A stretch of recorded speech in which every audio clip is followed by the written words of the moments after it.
Artificial intelligence का शायद सबसे पावरफुल आइडिया क्या है? गलती से सीखना। पर एक मशीन को मैथमेटिकली ये कैसे पता चलता है कि उसने कोई गलती की है? और उससे भी जरूरी, वो खुद को ठीक कैसे करती हैं? इस पूरे प्रोसेस के पीछे एक बहुत ही एलिगेंट मैथमेटिक्स छुपा है, और आज हम उसी को समझने वाले हैं।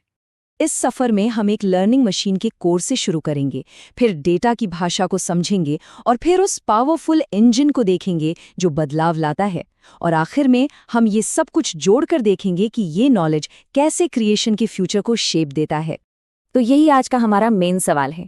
एक न्यूरल नेटवर्क जिसमें लाखों पैरामीटर्स हो सकते हैं, वो ये कैसे पता लगाता है कि बेहतर रिजल्ट के लिए हर एक पैरामीटर को कितना बदलना है?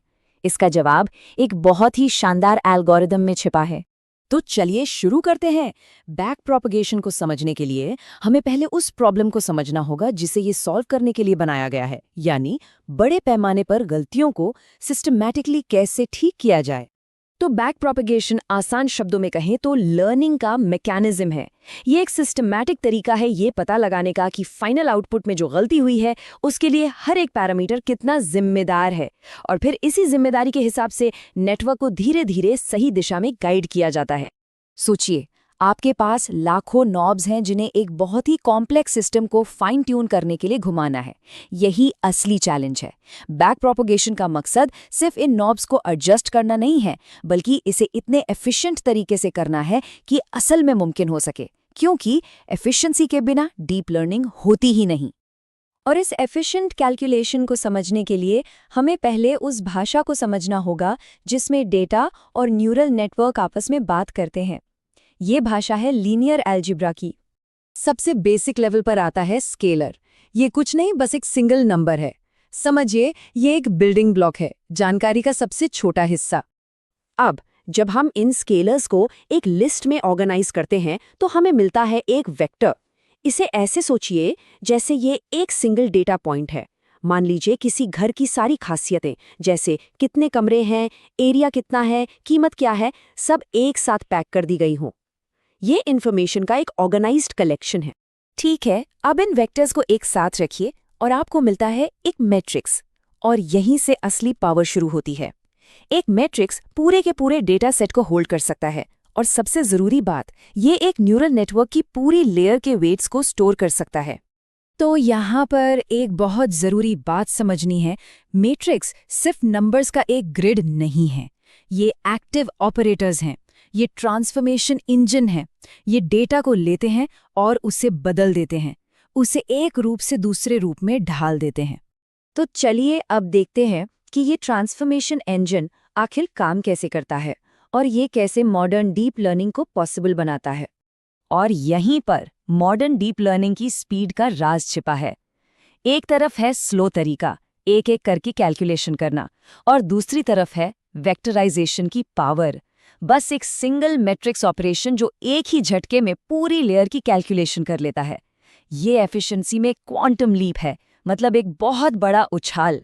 ये जो इक्वेशन है z = wx + b, ये असल में एक न्यूरल नेटवर्क लेयर का पूरा सार है। ये एक 2 स्टेप प्रोसेस है। पहले weights matrix w input x को रोटेट और स्ट्रेच करता है, और फिर बायस वेक्टर b उसे थोड़ा सा शिफ्ट कर देता है।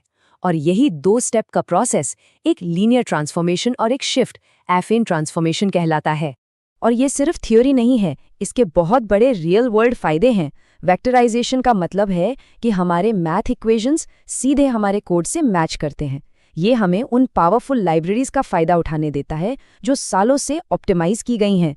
और सबसे बड़ी बात, ये जीपीयूज की पैरेलल प्रोसेसिंग पावर का पूरा इस्तेमाल करता है, जिससे हम डेटा के बड़े बड़े बैच को एक साथ बहुत तेजी से प्रोसेस कर सकते हैं। तो अब हमारे पास भाषा है, यानी मैट्रिक्स, और इंजन भी है, यानी वेक्टराइजेशन। तो अब हम इन दोनों को जोड़ सकते हैं मेन लर्निंग एल्गोरिथम से, यानी बैक प्रोपगेशन से। बैक प्रोपगेशन को समझने का एक अच्छा तरीका है नेटवर्क को एक कंप्यूटेशनल ग्राफ की तरह देखना।